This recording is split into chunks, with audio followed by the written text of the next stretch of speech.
Mühle is considered somewhat new to the watch landscape by entering the space in 1995. The details are better left for another time, but the company's turbulent history goes back to at least 1860. But off to the watch. This is a variation of the Mühle Marinus diver series and by far my favorite combination of silver white dial and domed ceramic black bezel. The dial looks matte white in images, but it actually has a very fine silver grain. The net effect is that it really pops. The black painted numerals and markers have quite some height to them, and paired with the thick black hands make this a super legible watch. I also applaud Mühle for resisting the urge to slap the date at 3 o'clock. The first impression of a very solid build has not changed over time.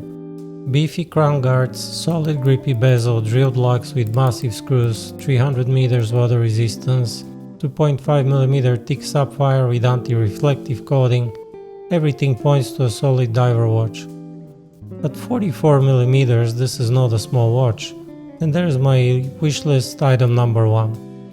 This in my opinion would have been better at 40 or 41mm. The good news is that Mühle managed to make this only 12.2mm thick, so it is a lot more wearable than its diameter suggests.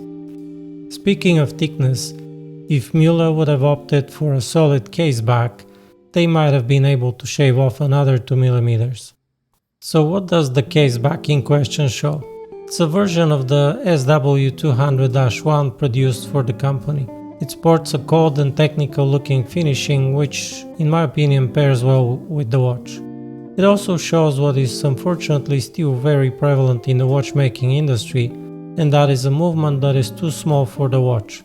Or maybe the other way around.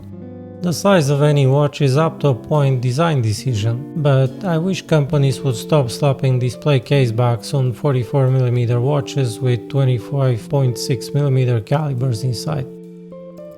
Another missed opportunity is the sparse application of luminous material, which is a bit baffling for a diver watch. Only the hands and the triangle on the bezel are loomed. I really like the bracelet and its sandblasted finish.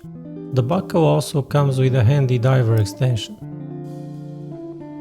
The watch looks great on a variety of straps, but rubber or silicone and NATO naturally work the best. I am yet to find a color that doesn't work. I especially like the look of the ones with sandblasted oversized hardware. Somehow, despite these wishlist items, which in all fairness are somewhat expected at this price point, and a size I would not normally even consider, this watch really grew on me. In person it has that intangible quality and looks that make you want to put it on your wrist. It's been put through its paces without ever skipping a beat or disappointing. It got to the point where this ended up as an unexpected keeper.